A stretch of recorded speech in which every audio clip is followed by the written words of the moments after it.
do autor. A política de coletivização compulsória, introduzida no fim de 1929, demandava a coletivização de todas as fazendas e ainda o estabelecimento de uma firme vinculação dos fazendeiros às coletivas, exatamente como eram vinculados como servos às propriedades feudais há cerca de 70 anos antes. As fazendas foram coletivizadas, mas não sem lutas. Os fazendeiros resistiram ferozmente aos esforços de coletivização. Eles se agarraram aos seus lotes de terra desesperadamente, e a luta passou a ser de vida ou morte.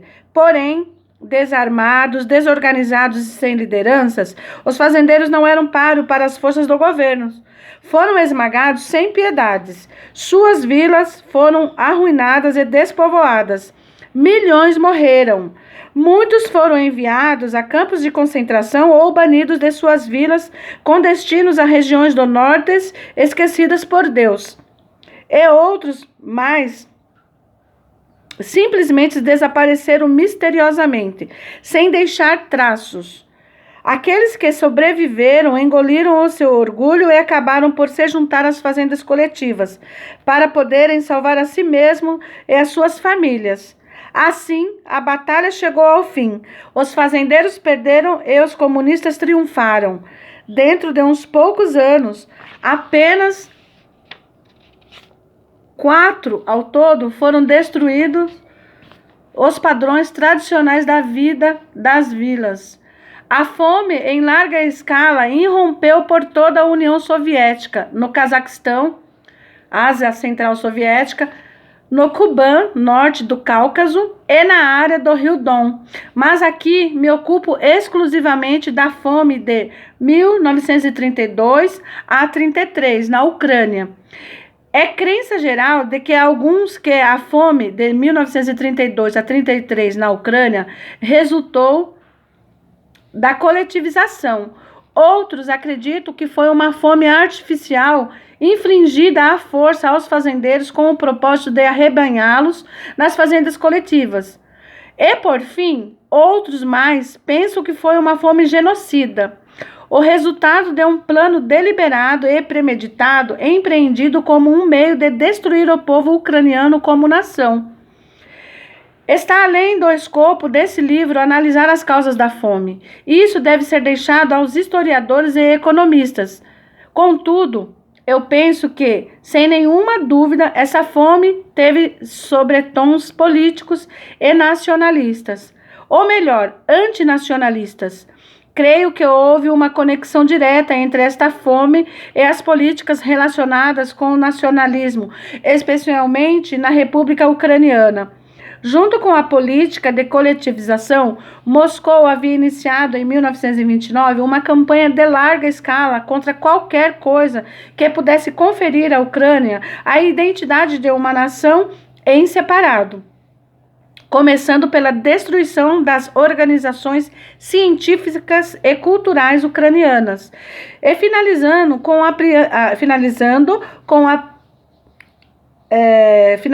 a prisão, execução ou banimento para campos de concentração de todos aqueles que ousaram erguer as suas vozes em defesa da autodeterminação ucraniana.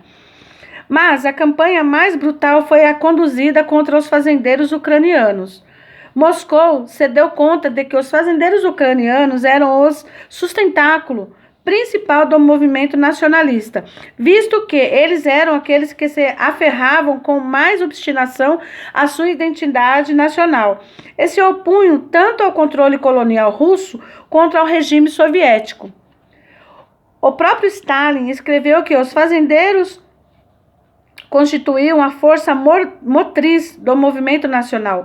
Ele salientava que a questão nacionalista era, na verdade, a questão dos fazendeiros. Antes de prosseguir, devo explicar 2 termos que considero essenciais para a compreensão do leitor: fazendeiro / camponês e kurko / kulak.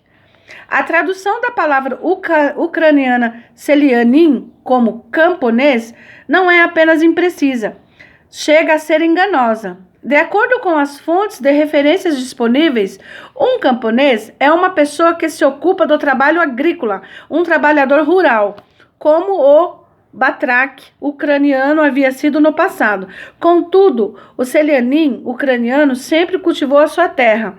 Não importa o quanto fosse pequena sua propriedade de terra, ele era fazendeiro de si mesmo.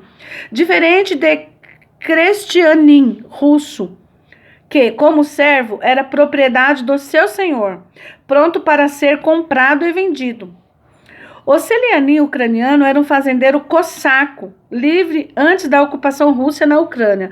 Por essa razão histórica, os fazendeiros ucranianos tinham um sentido muito mais forte de propriedade privada e um sentimento mais profundo de liberdade e independência.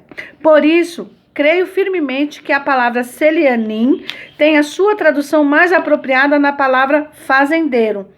E a uso em todo o meu livro em vez da palavra camponês, que utilizo apenas em referência a organizações e conceitos ou em citações.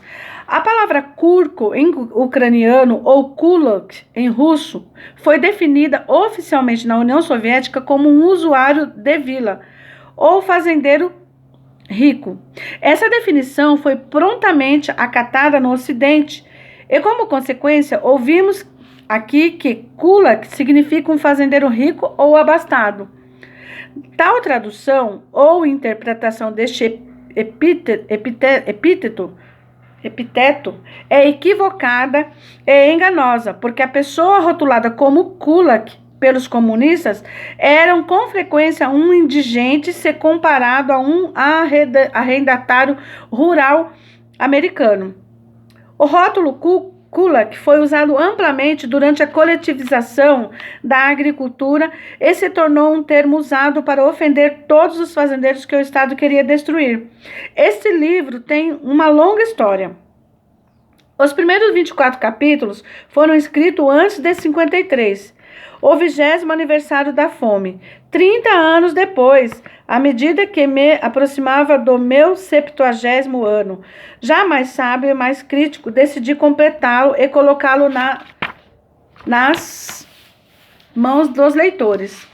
Durante este longo intervalo de tempo, estive constantemente imerso por estas grandes tragédias humanas, ainda não compreendidas plenamente por muitos. Agora estou confiante de que avaliei por completo os eventos considerados e cheguei à minha própria conclusão inequívoca. O registro histórico não contém um outro crime como a fome perpetrada contra uma nação inteira, nem tampouco alguém a conduziu com tamanho sangue frio. Pesquisei os casos de fome, procurando na história uma ocorrência comparável à fome ucraniana.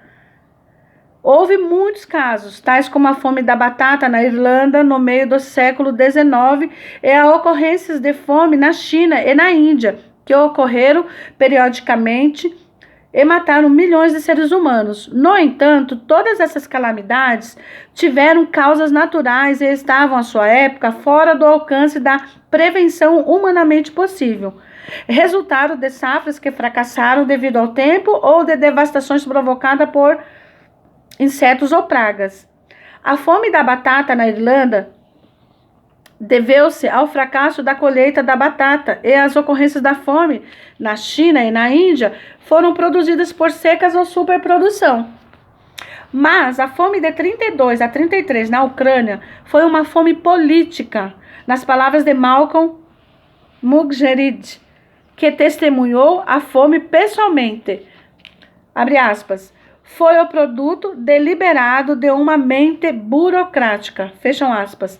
De fato, foi genocida a fome empregada por Stalin e seus seguidores como um instrumento a serviço da subjugação dos fazendeiros ucranianos.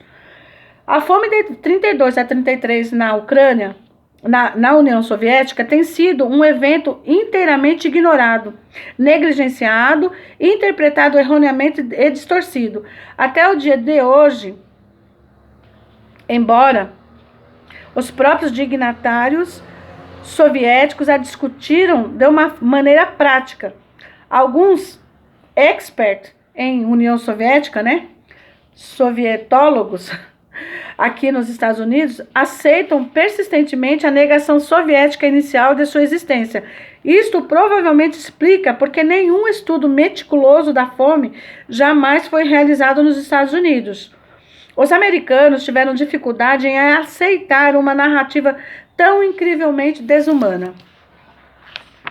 Neste livro, descrevi o que aconteceu na minha vila durante aqueles 4 anos, entre 1929 a 1933.